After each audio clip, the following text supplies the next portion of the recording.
Welcome to How Can I Keep From Singing, where we explore the power of singing together. My name is Stuart Stotts, coming to you from rural Wisconsin, and my guest today is Frankie Armstrong. But I wish your mother would come.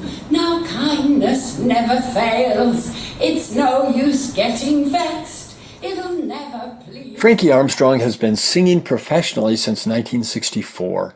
In 1975, she began her pioneering voice workshops based on ethnic styles of singing, where singing is as natural as speaking.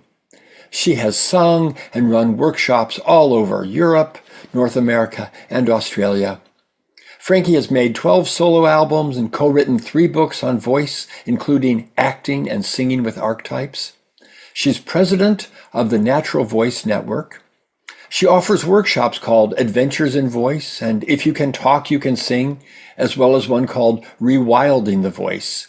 She's been called the godmother of the natural voice singing movement.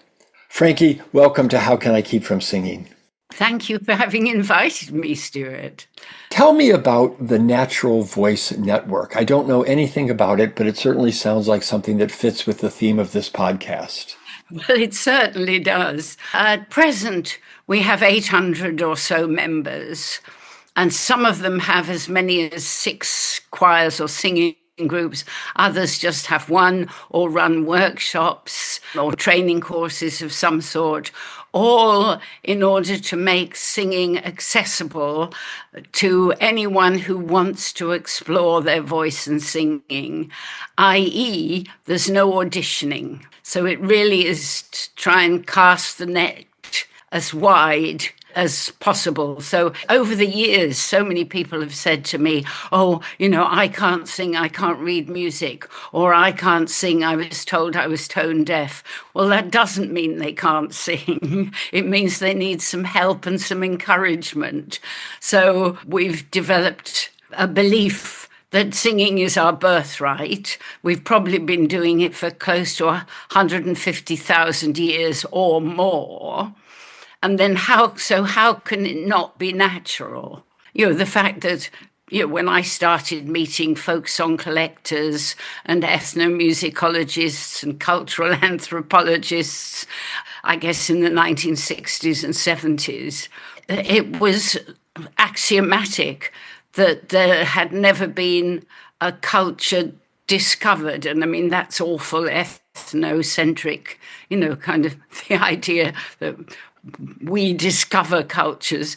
But, singing seemed to be absolutely universal. And most of it was group singing, even if cultures had, a great ballad singer or a griot or someone who had a kind of specialist discipline, folk opera styles. It didn't mean that other people didn't sing. Everybody sang, and then, there might be the designated special singer of a special genre. That's how come I kind of hit on the notion of the natural voice and teaching in kind of ethnic styles, as the introduction says, where people sing as naturally as they talk. And so I started running workshops 50 years ago. And then some years later, 10 years later, I suppose, I started running with my partner, Darian, training courses. He's a body worker, so we started putting together the things that you're doing with your body and your breath that actually enable and help free and release your voice, and the things that get in the way and that hinder that. But also, in the meantime, I came across the natural voice movement in the theatre world, where some of the leading theatre voice teachers call themselves, natural voice exponents. And so I went to some of their workshops. So I've incorporated and passed on.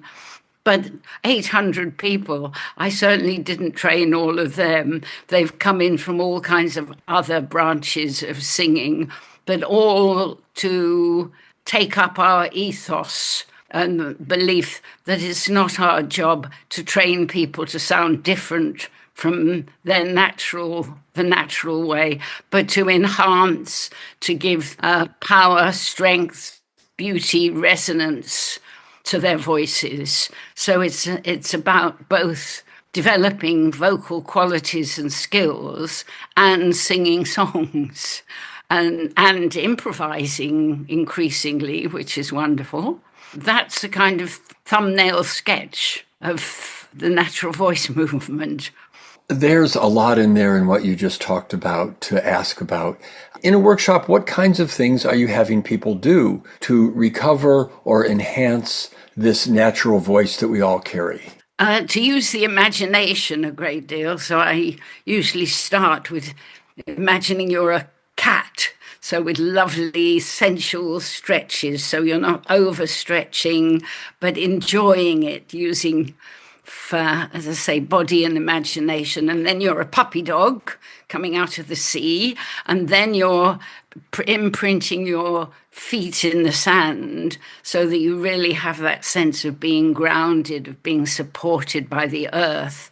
And then crucially, you learn how unhelpful it is to have stiff legs and locked knees, because that really does restrict your breathing and, restrict your abdomen and your lower ribs. So release, a lot to do with release, relaxation, and then things that help to release your ribs and your spine, but with lots of silly sounds and vocal exercises, gentle vocal exercises, hummings and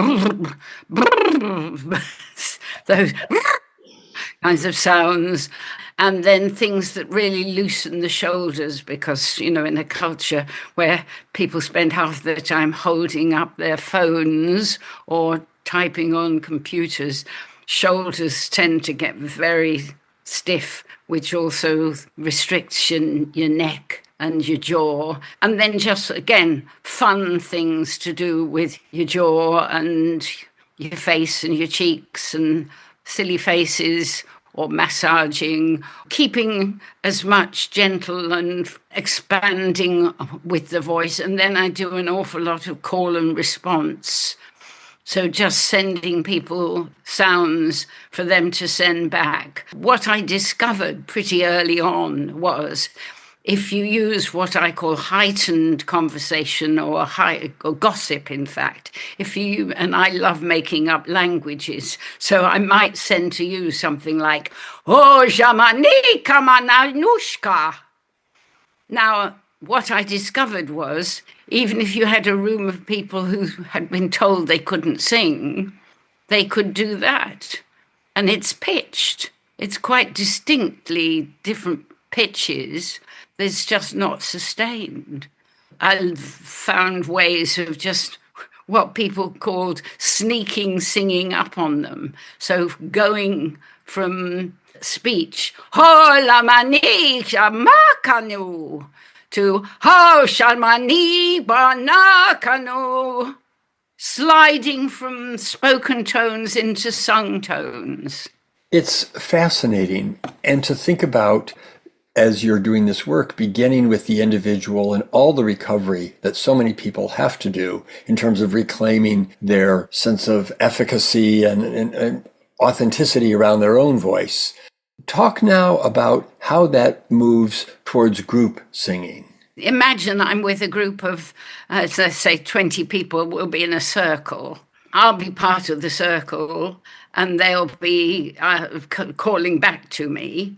As I say, first much closer to spoken tones, and then sliding in to more sung and sustained tones, and then lovely gossipy, scurrilous conversations, which people tend to enjoy. We all like to imagine we're being scandalous. And then I turn it into a work song. So I use hoeing or haymaking, something where we imagine we're in the fields. But actually, when I was about 11, on farm holidays, I did do haymaking with a pitchfork or a rake.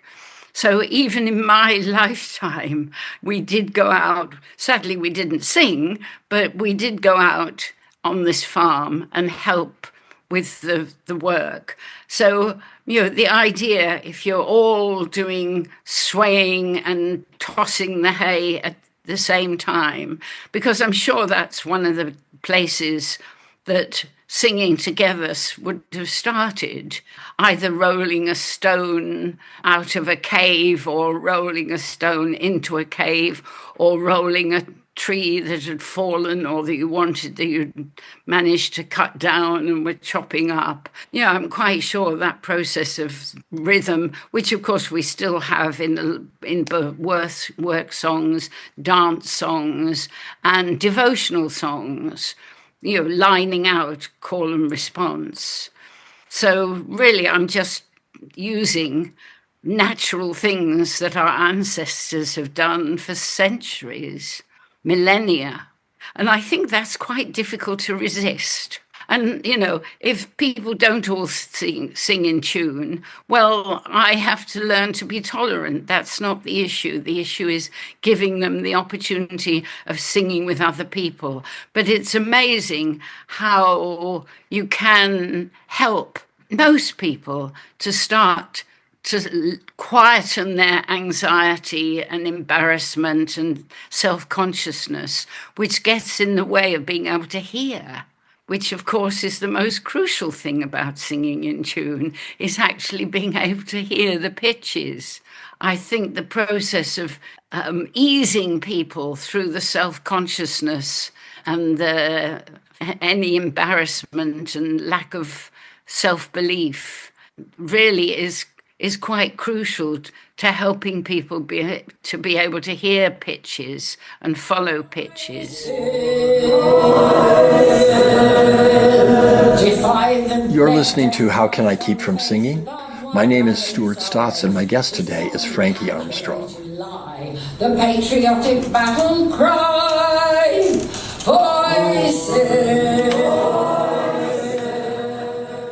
Frankie, in these workshops, as people are rediscovering or reclaiming their voice, what is the power that happens then when people begin to sing together?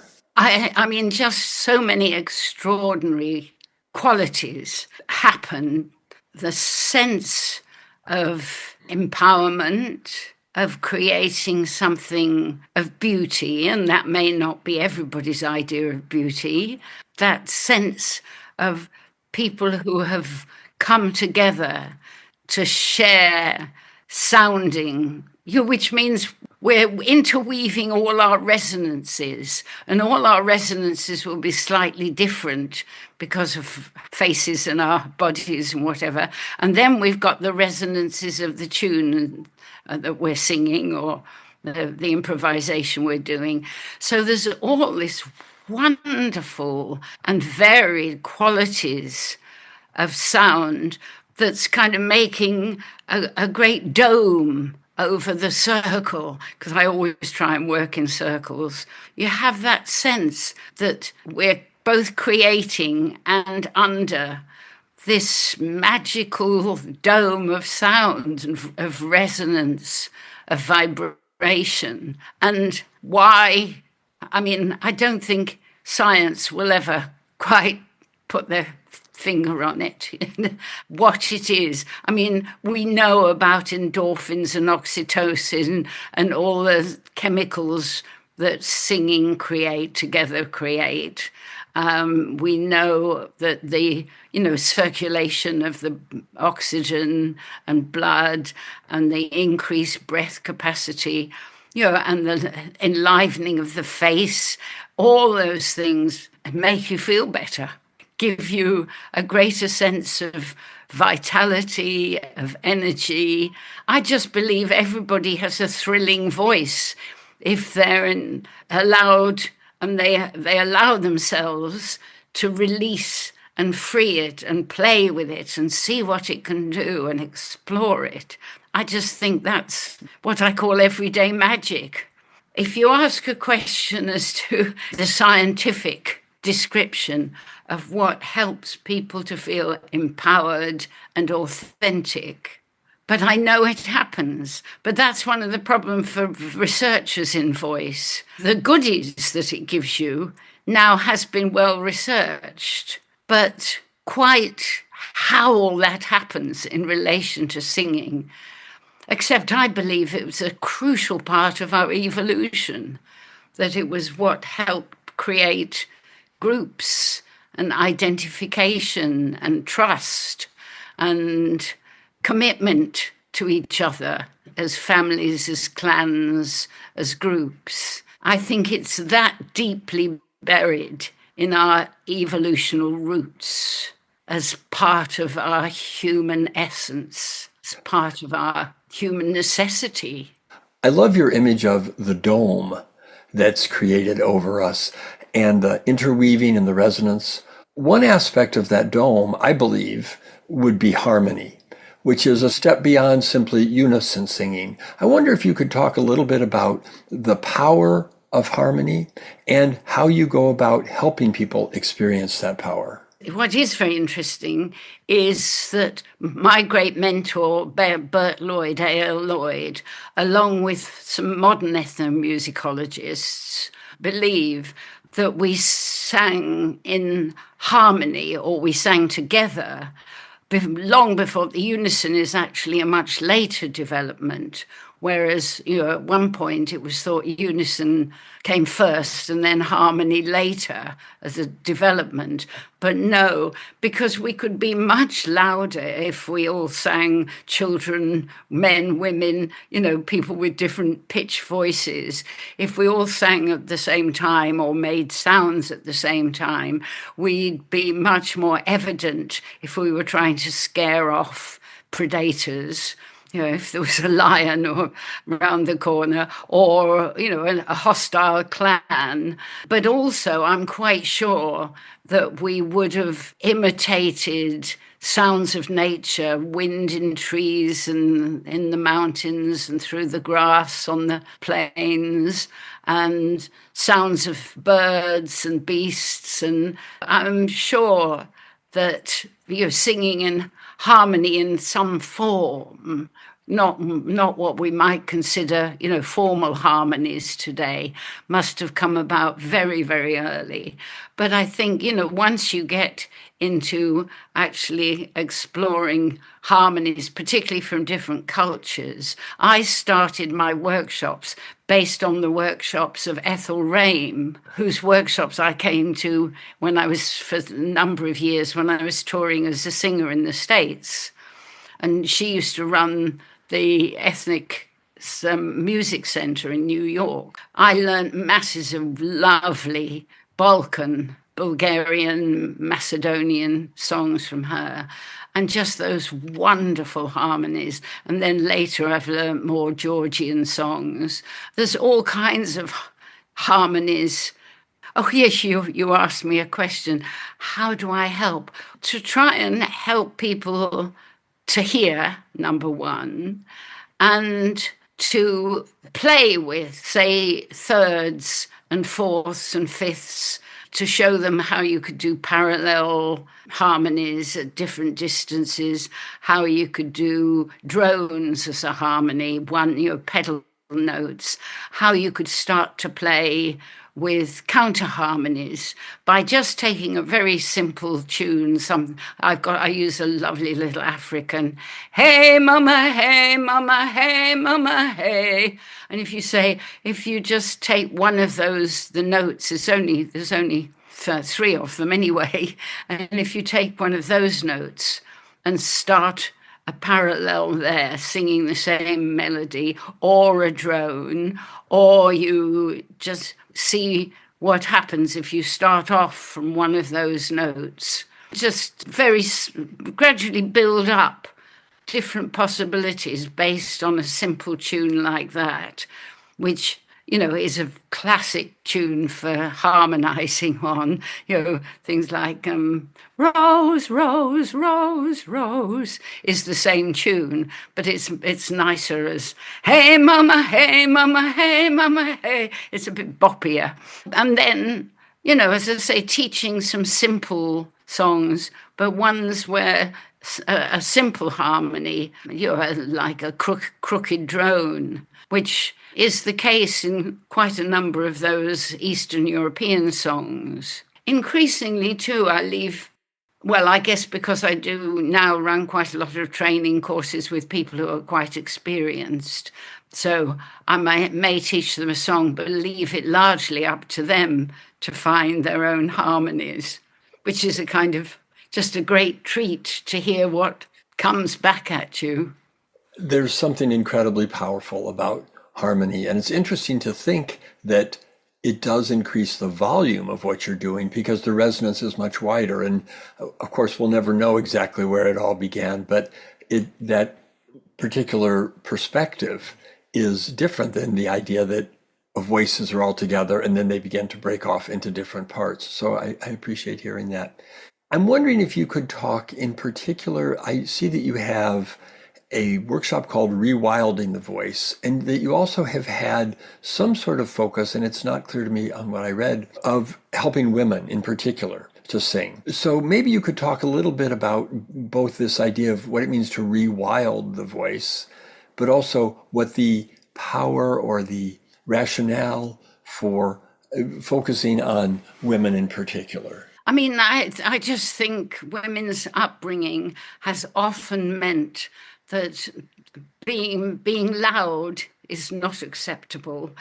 Being quite strident or feel quite stroppy is not acceptable. Taking up space, either with your body or your voice, is not acceptable for a lot of women, or has not been. Given that I started running workshops in the middle of the 1970s, which was right in the height of the second women's feminist movement, it just seemed natural that a lot of invitations I got to go and run workshops were from women's groups that were forming at that time, or women's theatre companies, particularly for women who suffered from anxiety or depression, try and just give them more sense of themselves, of their power, of their ability to take up space. I'm interested in this idea of rewilding the voice. Oh, Maybe yes, that's what sorry. you were talking about when you talk about being loud and taking up space. And Yeah.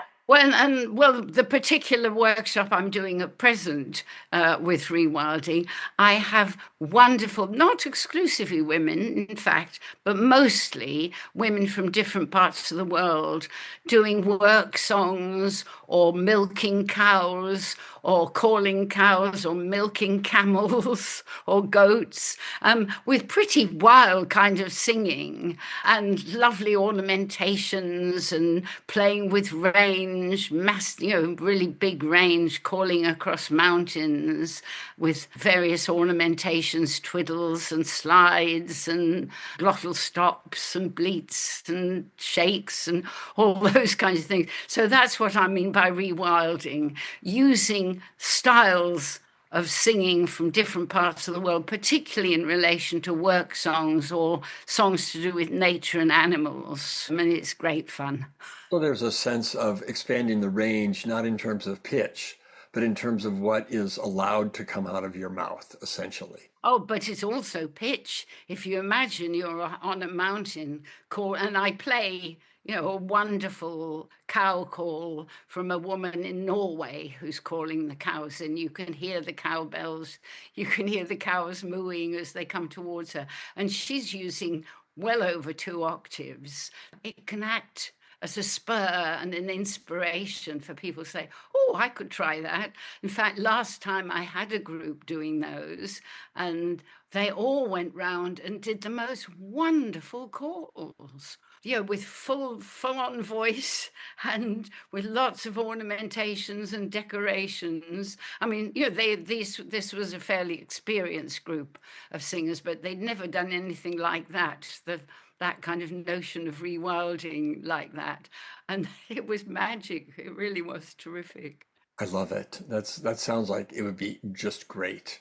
Frank, I have one last quick question for you. If you're going to a group where there's going to be group singing, or maybe it's part of your workshop, what are 2 or 3 songs that you have in your pocket that you feel have a good chance of success in getting a group singing together? You may or may not use them, but something that kind of a fallback or an offering of song that you might share.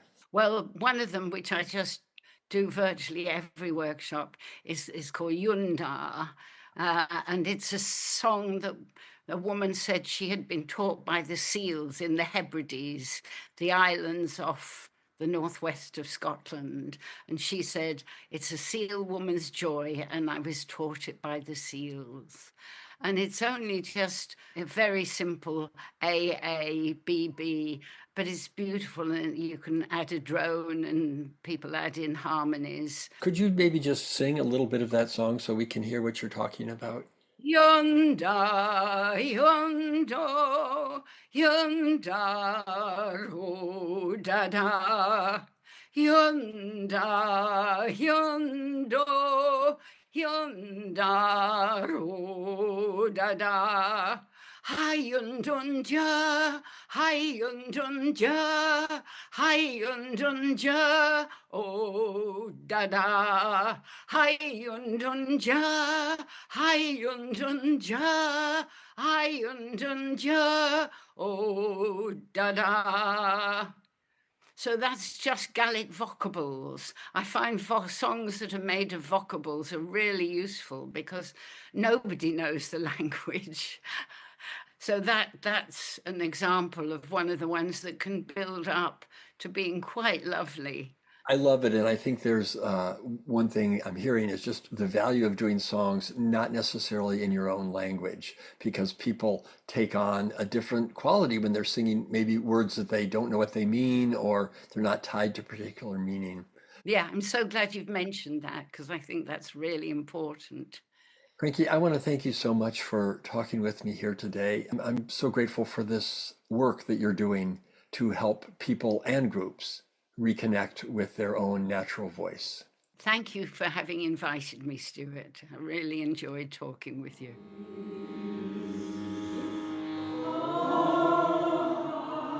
You've been listening to How Can I Keep From Singing? A production of Common Arts. My name is Stuart Stotts, and my guest today was Frankie Armstrong.